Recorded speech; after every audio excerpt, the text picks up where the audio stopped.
மதுரை விரகனூர் சந்திப்பில் உள்ள காவிரி கூட்டு குடிநீர் திட்ட குழாயில் உடைப்பு ஏற்பட்டு குடிநீர் வீணாக வெளியேறி வருகிறது. இது தொடர்பான முழுமையான விவரங்களோடு எமது செய்தியாளர் ஹரிகிருஷ்ணன் இணைகிறார்.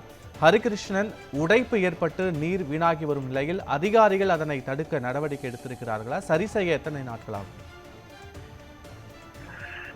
நேற்று மாலை முதல் இந்த குழாயில் குடிநீர் உடைப்பு என்பது ஏற்பட்டிருக்கிறது. மதுரை மாவட்டத்தை பொறுத்தளவிற்கு 4 வகையான குடிநீர் திட்டங்கள் செயல்படுத்தப்பட்டு வருகிறது. வைகை கூட்டு குடிநீர் திட்டம், காவிரி கூட்டு குடிநீர் திட்டம் மற்றும் முல்லை பெரியாறு கூட்டு குடிநீர் திட்டம் போன்ற திட்டங்கள் செயல்படுத்தப்பட்டு வருகிறது. அங்கங்கே தண்ணீர்கள் குழாய்கள் மூலமாக எடுத்து வரப்பட்டு மதுரையில் மேல்நிலை தொட்டிகளில் சேமித்து வைக்கப்பட்டு தேவையான நேரத்தில் குடிநீர் விநியோகங்கள் பைப்புகள் மூலமாக செய்யப்பட்டு வருகிறது. அந்த வகையில் காவிரி கூட்டு குடிநீர் திட்டத்தின் கீழாக விரகனூர் சந்திப்பில் இந்த ராட்சச குழாயானது செல்கிறது.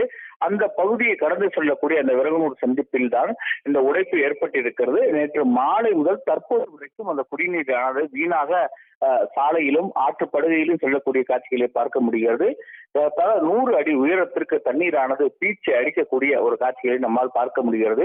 நேற்று இரவு முதல் தற்போது வரைக்கும் தண்ணீரானது வீணாக செல்லக்கூடிய நிலைதான் ஏற்பட்டிருக்கிறது. தற்போது சித்திரை திருவிழா நடந்து கொண்டிருக்கிறது. பொதுமக்கள் அதிகாரிகளுக்கு தகவல் கொடுத்தும் கூட இன்னும் வரவில்லை என்றுதான் அப்பகுதி மக்கள் தெரிவித்திருக்கிறார்கள். நேற்று மாலை முதல் தற்போது வரைக்கும் பொதுமக்கள் அதிகம் நடமாடக்கூடிய விரகனூர் சந்திப்பு, இந்த சந்திப்பில் 5 சாலைகள் இணைக்கக்கூடிய சந்திப்பில் அனைவருமே பார்க்கக்கூடிய இடத்தில் தான் இந்த உடைப்பு என்பது ஏற்பட்டிருக்கிறது. ஆகவே நான் முன்னதாக கூறியது போல இந்த தண்ணீரை ஒட்டுமொத்தமாக காவிரி ஆற்றுப்படுகையில் இருந்து மதுரைக்கு எடுத்து வரக்கூடிய நீரானது ஒரு நாள் முழுவதுமாக அங்கிருந்து கொண்டு வரப்பட்டு இது மேல்நிலை தொட்டிகளில் ஏற்றப்படும். திடீரென நிறுத்த முடியாது. ஆனாலும் கூட அதை குறைந்த அளவுக்கு ஏதாவது பராமரிப்பு பணிகள் மேற்கொள்வதற்கோ எந்த ஒரு பணிகள் செய்வதற்கோ முன்வரவில்லை. ஆனால் தண்ணீர் அளவு முழுவதுமாக உடைப்பு ஏற்பட்டு பீச்சி அடிக்கக்கூடிய காட்சிகளை தான் பார்க்க முடிகிறது. தண்ணீர் வீணாக சாலையிலும் ஆற்றுப்படுகையிலும் செல்லக்கூடிய காட்சியை பார்க்க முடிகிறது.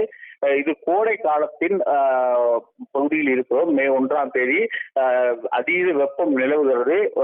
நீர்நிலைகளிலே தண்ணீரின் அளவு குறைந்து கொண்டே வருகிறதாகவே இந்த கிடைக்கக்கூடிய நீரை சேமித்து வைத்து பொதுமக்களுக்கு விநியோகம் செய்வதுதான் அரசின் கடமையாக இருக்கிறது. ஆனால் ஒரு நாள் முழுவதுமாக வீணாக உடைப்பு ஏற்பட்டு தண்ணீர் சாலையில் கொட்டக்கூடிய அந்த காட்சி என்பதுதான் தற்போது நடந்து கொண்டிருக்கிறது. ஆகவே அலட்சியம் காட்டாமல் அதிகாரிகள் உடனடியாக அந்த சீரமைப்பு பணிகளை மேற்கொள்ள வேண்டும். தண்ணீரை சேமித்து சீராக பொதுமக்களுக்கு விநியோகம் செய்ய நடவடிக்கை எடுக்க வேண்டும் என பகுதி மக்கள் தெரிவித்திருக்கிறார்கள். பத்மநாபன். காட்சிகளோடு விவரங்களுக்கு நன்றி ஹரிகிருஷ்ணன்.